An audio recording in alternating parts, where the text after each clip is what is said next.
आमदार गोपीचंद पडळकर यांची जयंत पाटील यांच्यावर घणघणीत टीका. तुझ्या कितव्या बायकोचे मंगळसूत्र चोरले? सांगलीच्या कवठेमंकाळ तालुक्यातील धनगर समाजाचे आराध्य दैवत असणाऱ्या आरेवाडीच्या बिरोबा बनामध्ये आमदार गोपीचंद पडळकर यांच्या नेतृत्वाखाली हिंदू बहुजन दसरा मेळाव्याचे आयोजन करण्यात आले होते. त्यावेळी आमदार पडळकर उपस्थित जनसमुदायाला संबोधित करत होते. ते पुढे म्हणाले की सांगलीमध्ये महाराष्ट्रातील कुत्री गोळा झाली होती. त्या ठिकाणी मला गोप्या म्हणाले. मग मी तुला जयंत्या म्हणाले तर त्यात काय विशेष? तसेच माझ्यावर मंगळसूत्र चोरीचा आरोप केला जातो. अरे तुझ्या कितव्या बायकोचे मी मंगळसूत्र चोरले? सांग, असा एक खणखणीत सवाल यावेळी जयंत पाटील यांचे नाव घेऊन विचारला आहे. पडळकर यांनी आपल्या भाषणामध्ये जयंत पाटील यांच्यावर कडकडून टीका केल्या.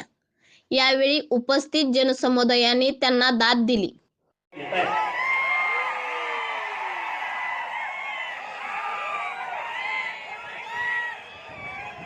त्यांच्यासाठी मला एक डायलॉग सांगायचा आहे. अरे बड़ी से बड़ी हस्ती मिट गई मुझे झुकाने में बेटा. अरे बड़ी से बड़ी हस्ती मिट गई मुझे झुकाने में बेटा. तू कोशिश भी मत करना, तेरी उम्र जाएगी मुझे गिराने में. अरे तुम्ही सगळेजण गोपीचंदला टार्गेट करताय. गोपीचंदला टार्गेट करण्याचं कारण काय आहे?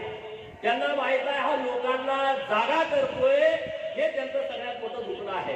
त्याचं मला लोकांना सगळं समजून सांगतोय आणि लोक आम्हाला नमस्कार करायची बंद करते. लोक आम्हाला नमस्कार करायची बंद केलं. गावात जाणारे लोक लावायची ते लोकांनी बंद केलं. हे यांचं सगळ्यात मोठं दुखणं आहे. माझी लढाई प्रस्थापितांच्या विरोधातली लढाई आहे. ज्यांनी कारखाने ढापले त्यांच्या विरोधातली आहे. आणि तुम्ही मला मंगळसूत्र चोर म्हणता, तुम्ही मला मंगळसूत्र चोर म्हणता. जयंतरावला माझा सवाल आहे, तुझ्या कितव्या नंबरच्या बायकोचं मंगळसूत्र मी चोरलं?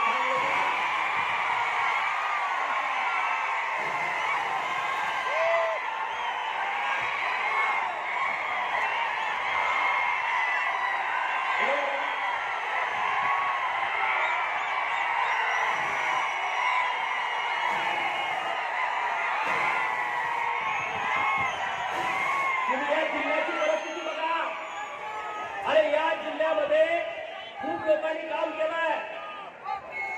क्रांतीचे नाना पटलांनी काम केलंय. एक स्मारक नाही.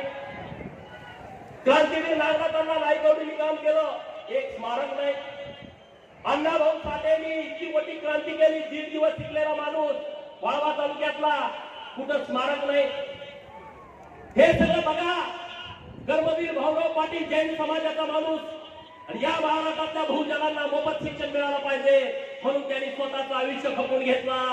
अरे कर्मवीर भाऊराव पाटलांच्यामुळे अख्खा महाराष्ट्र उभा आहे. परंतु या जिल्ह्यातल्या प्रस्थापितांना कर्मवीर भाऊराव पाटलांचं आहे तेवढे गावात सुद्धा स्मारक करावं वाटलं नाही. ही माझी भूमिका आहे.